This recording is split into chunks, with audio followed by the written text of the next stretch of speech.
जर'ख थान्दै जख'न्थाइजों लोगोसे आगु बैसागु फोरबो रंजानाय हाबाफारि बानजायदों सालाकाथि दख'र एबसुआ।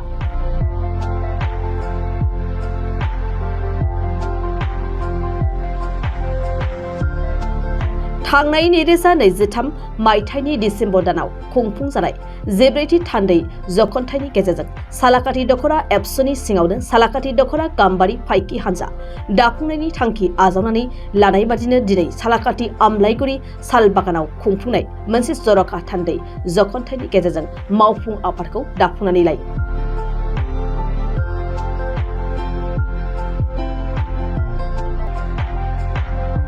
मख'जाथावदि सालाकाथि दख'रानि सिङाव थानाय गुबुन गुबुन गामिनि सोद्रोमाफोरखौ लानानै दिनै सालाकाथि दख'र गाम्बारि फाइकि हान्जानि मावफुं आफादखौ दाफुंनानै लायो।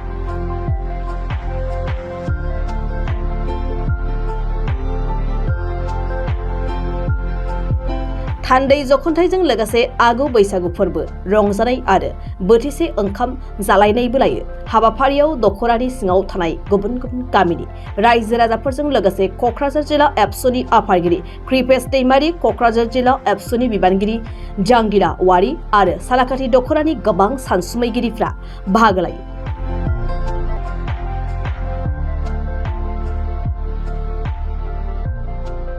सालाकाथि दख'र दुलाराय बर' फरायसा आफादा थांनाय 2024 मायथाइनि जितु 23 मायथाइनि डिसेम्बर दानाव जितु जोंनि सालाकाथि दख'र दुलाराय बर' फरायसा आफादनि जिब्रैथि थान्दै मेल, बे थान्दै मेलनि गेजेरजों जों मोनसे थांखि दिखांना लानाय जादोंमोन जे जोंनि सालाकाथि ओनसोलाव जाफ्लेबाय थानाय लाइमोन हिन्जावफोरनि बा जायखिजाया आइजोफोरनि जेंना, बे जेंनाया साइमाल्टेनियासलि जोंनि सालाकाथि ओनसोलाव जाबाय थादों। माखासेखिनिया जोंनि दख'र आफादजों सुफुंजादों, एबसुनि मावनायजों सुफुंजादों, नाथाय माखासेया सुफुंजायाखै आरो बेवहाय गोबांथार माखासे टेकनिकेल उसुबिदा नुजादों। बेखौ लानानै जोङो थान्दै मेलनि गेजेराव मोनसे मसन लाबोनाय जादोंमोन जे आइजोफोरनि समस्याखौ पार्मानेन्टलि माबायदि जोङो समाधान खालामनो हायो बेखौ नोजोर बोनाय जादोंमोन। एज पार एग्जाम्पल, जोङो जाय जोंनाव माखासे आइजो हिन्जावसाफोर दङ, बिथांमोनखौ जोङो गोबांथार काउन्सिलिं होनो गोनां जायो। जेला बिथांमोना माखासे इन्सिडेन्टफोर जायो, गुबुनफोरजों मलेस्टेड खालामजायो, प्रलबन खालामजायो, बेफोरबायदि समाव जोङो रिकभार खालामनांगौ जायो। रिकभार खालामनायानो जोंनि साक्सेस जानाय जाया। बेनि उनावबो जोङो बै लाइमोनफोरखौहाय जोङो काउन्सिलिंनि गोबांथार दरकार जायो। नाथाय बेवहाय माखासेफोरनि गार्जेनफोराव जोङो टेकनिकेल उसुबिदा नुजायो। जों हौवा मानसिया बिथांमोनखौ काउन्सिलिं होनायाव गोबाङा अबजेक्सन खालामो। दा बेफोरखौ लानानै जों सिन्था सरसा खालामदों, बेयाव जोंनि लाइमोनफ्रा जाहाथे भुक्तभोगि जाया, बेयाव जाहाथे जोंनि हिन्जावसा आइजोफोरा जाहाथे भुक्तभोगि जाया, बेफोरखौ जों नोजोर बोनानै फैबाय थानाय समाव जोङो आइजोफोरनि मोनसे जुनिया हान्जा एबसुनि बेन्दोङावनो जोङो दानानै लानांसिगोन होननानै जोङो थांखि दिखांना लानाय जायो। आरो बे थांखि मथै जोङो दिनै सालाकाथि दख'र एबसुआ दिनै 7 एप्रिल 2024आवहाय मोनसे जारिमिन होननानै जोङो खावलायगोन। मानोना दिनैनिफ्राय जोङो खावलायगोन बा दिनैनिफ्राय जों साननानै लागोन जे दिनैनिफ्राय आरोबाव जोंनाव खुनु मोनसे आइजोफोरनि जाहाथे जेंनाया दाजाथों। मानोना बेनि जारिमिना जाहैबाय जोङो सालाकाथि दख'र दुलाराय बर' फरायसा आफादनि सिङाव गाम्बारि फाइकि हान्जा मुंनि मोनसे आइजोफोरनि फाइकि हान्जा दानानै लानाय जाबाय। आरो बेनि गेजेरजों जों जे लेभेलसिम हायो आइजोफोरनि गोबांथार समस्याखौ जोङो समाधान खालामनो नाजागोन। आरो बेनि गेजेरजों जों गोबांथार एक्टिभिटि रनसायदों। आरो स्पस्थ'यै आं दिनै बे हाउसनि गेजेरजों खावलायदों जे जोंनि बे गाम्बारि फाइकि हान्जानि गेजेरजोंनो बोसोरफ्रोमबो जोङो बेस्ट उइमेन गार्जेन एवार्ड, माने साबसिन आइजो दिथागिरि बान्था जोङो बोसोरफ्रोमबो होनो थांखि लाबाय। आरो बेखौ जोङो खालामनायनि मुल उद्देश्यआ बेनो जे जोंनाव आइजोफोरनि जेंनाया जोंनि लाइमोनफोरनियावल' थाया।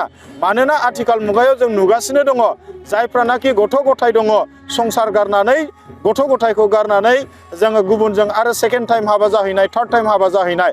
दा बेफोरबो जोंनि मोनफा मोनफा जेंना।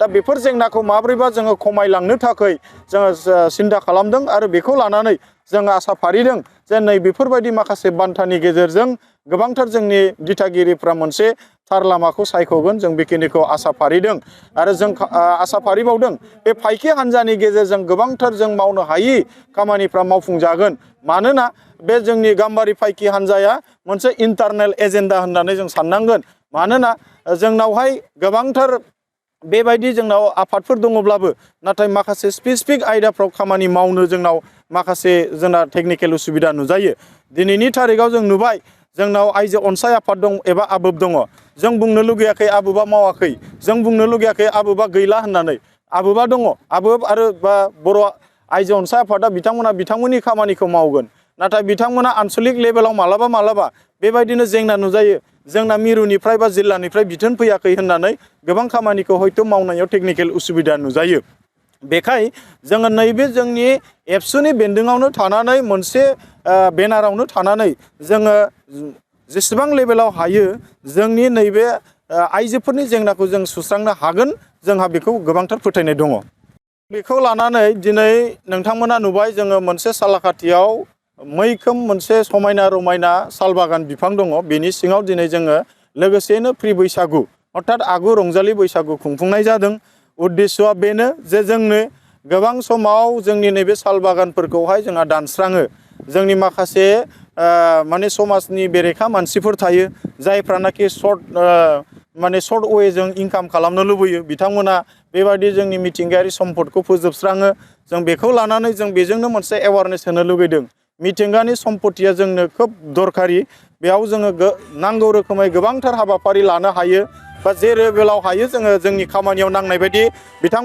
सम्पतिफोरखौ जों बाहायनो हायो बेखायनो जों दिनै बेवहाय फ्रि बैसागु हाबाफारि लानाय जादों फ्रि बैसागु लानायनि हाबाफारिनि उद्देश्यआ मोनसेया जाहैबाय मिथिंगायारि सम्पदखौ बासायनांगौ मोनसेया जाहैबाय जोङो मिथिंगायारि सम्पदनि सिङाव जोङो रंजानाय लानांगौ आरो एनादार मोनसेया जाहैबाय मा जोङो बैसागु समा बर'फोरनि मोनसे बयनिख्रुइबो देरसिन फोरबो जाय फोरबोआव जोंनि बर' रायजो राजा गथ' गथाय बोराइ बेन्थ गासिबो गावबागाव न'खराव गामियाव बेस्थ' जायो आरो जोङो गावबागाव न'खराव मोसौ थुखैयो बिदिनो जोङो गोखा गोखै जायो मोसौ माने बायदिसिना जोंहा गेदेरखौ खुलुमो बिमा बिफाखौ खुलुमो बाथौ सिबियो बेबायदि हाबाफारियाव जोङो गासै रायजो राजाया बेस्थ' जायोखाय जोङो नैबे जोंनि सालाकाथि दख'रा एबसुआ मोनसे इनस्टिटिउसन आरो बे इनस्टिटिउसननि सिङाव जोङो बैसागुनि सिगां माब्रैबा जोङो जोंनि गेदेरफोरखौ मान होलायनो मोनगोन माब्रैबा जोङो जोंनि गेदेर उन्दै गासैनिबो गेजेराव फैबाय थानाय बैसागुनि गाहाम हामलायथिखौ बावलायनो मोनगोन